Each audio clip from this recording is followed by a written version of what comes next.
When your partner, who is supposed to love you, is actually destroying you, slowly breaking you down emotionally, mentally, and sometimes physically, life can be very hard. Sometimes it feels like there is no way out and life is just meant to be like this. This is a cautionary tale about the dangers of trusting a wrong person and the consequences of allowing our weaknesses to be exploited. Set in Judges, a time when the Israelites did not have a monarchy but were ruled by God-appointed judges who would deliver them from their enemies. Samson was also a Nazirite, meaning he had been set apart by God for a special purpose. Samson would go on to become an incredibly strong man, with stories of him being able to kill a lion with his bare hands or take on an army of 1,000 by himself are simply staggering stories of strength. He was a judge for approximately 20 years before an act from a vile partner would see him lose his strength and purpose. Samson was tasked with delivering Israel from the Philistines, who were their greatest enemies at the time. However, he had one very serious weakness: his love of women. Now this weakness is not an uncommon one.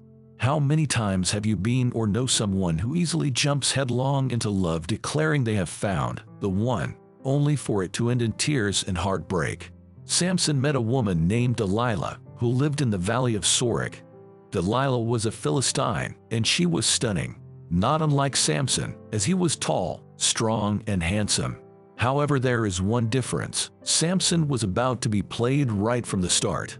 Her feelings for him were not real, and she was about to embark on a job that would ultimately make her incredibly wealthy. All she had to do was to continue seducing Samson and get him to spill his secrets.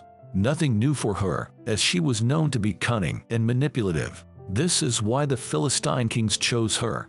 As I am sure you can guess, the Philistines were sick of Samson. They were tired of losing, and they knew if they could bring him down, then they would regain power. Judges 16 verse 5. The 5 Philistine kings went to her and said, "Trick Samson into telling you why he is so strong and how we can overpower him. Tie him up and make him helpless. Each one of us will give you 1,100 pieces of silver." If we make that roughly equivalent today, it would have meant $200,000 times 5. So Delilah was set to receive $1 million. Not a bad payday for this particularly wicked woman. Her task was simply to find out the secret of Samson's strength, so they could capture him and defeat Israel. The stage was set for one of the most famous betrayals in the Bible. Delilah began a full-on charm assault to ensure she would win him over in all areas, from mind, body, and soul. She needed to be in control of it all for him to finally reveal his truth. At first, Samson was coy, teasing her with half-truths and evasive answers. At this moment, as we read the story, there are red flags screaming at us. Similar in our own lives, looking back, you can sometimes point out the red flags much faster than when they are slowly being raised around you. Now Delilah was working hard to get the truth out of him, and after all the fake answers, she was now mad, and her cunning, manipulative ways were about to go into overdrive. She would then begin the emotional and verbal assaults, saying things like, "You're still making a fool of me and not telling me the truth," or "How can you say you love me when you don't mean it? You've made a fool of me 3 times." Delilah was nothing but persistent, and eventually, Samson told her the truth. His strength came from his uncut hair, which was a symbol of his Nazirite vow.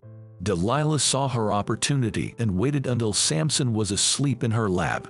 She called in the Philistine leaders, who quickly cut off Samson's hair, instantly robbing him of his strength. Judges 16 verse 19.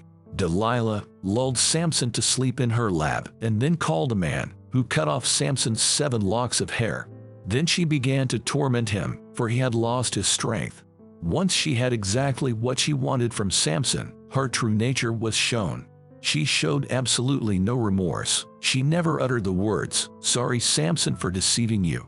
She actually laughed and tormented him.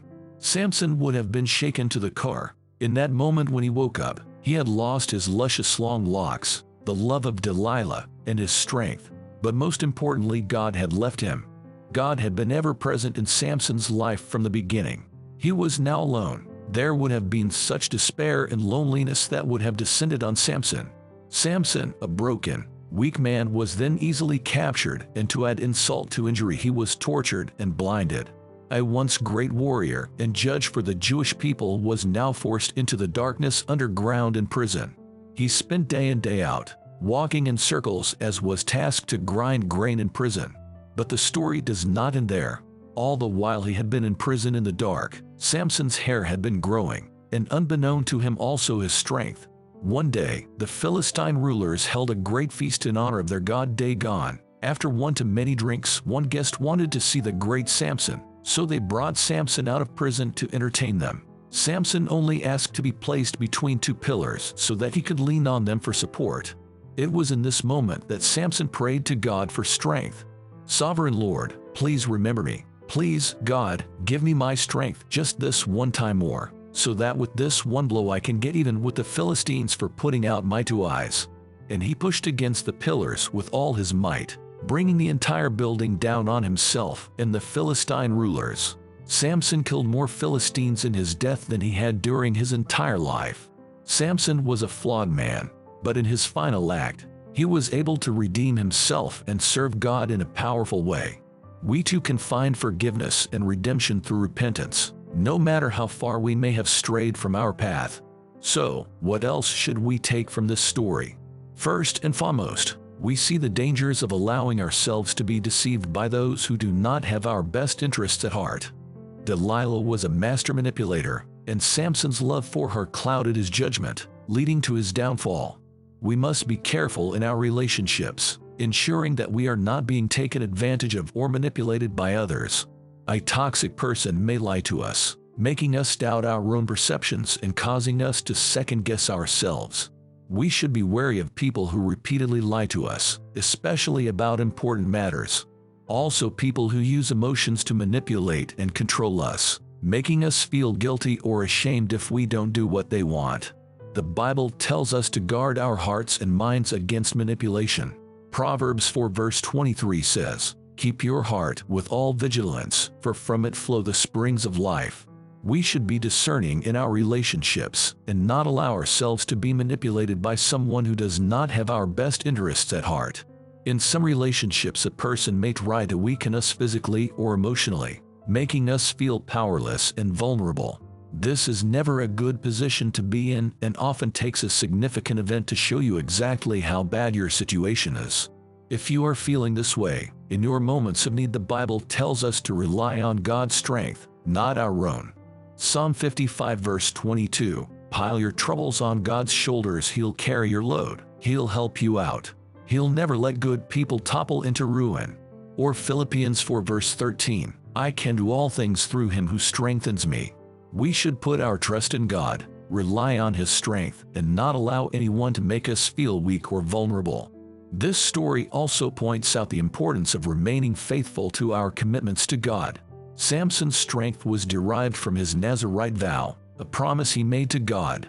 When he allowed Delilah to tempt him into breaking that vow, he lost his power and his purpose. Through this, we are taught about the dangers of trusting the wrong person, compromising our values, and allowing our weaknesses to be exploited. Being aware of the warning signs of a toxic relationship, such as lying, emotional manipulation, physical or emotional abuse, is a key to stopping a terrible path of destruction in yours or someone else's life. Take the time to assess the relationships in your life. Make sure your life is full of people that will lift you up when you are down, not push you down any further.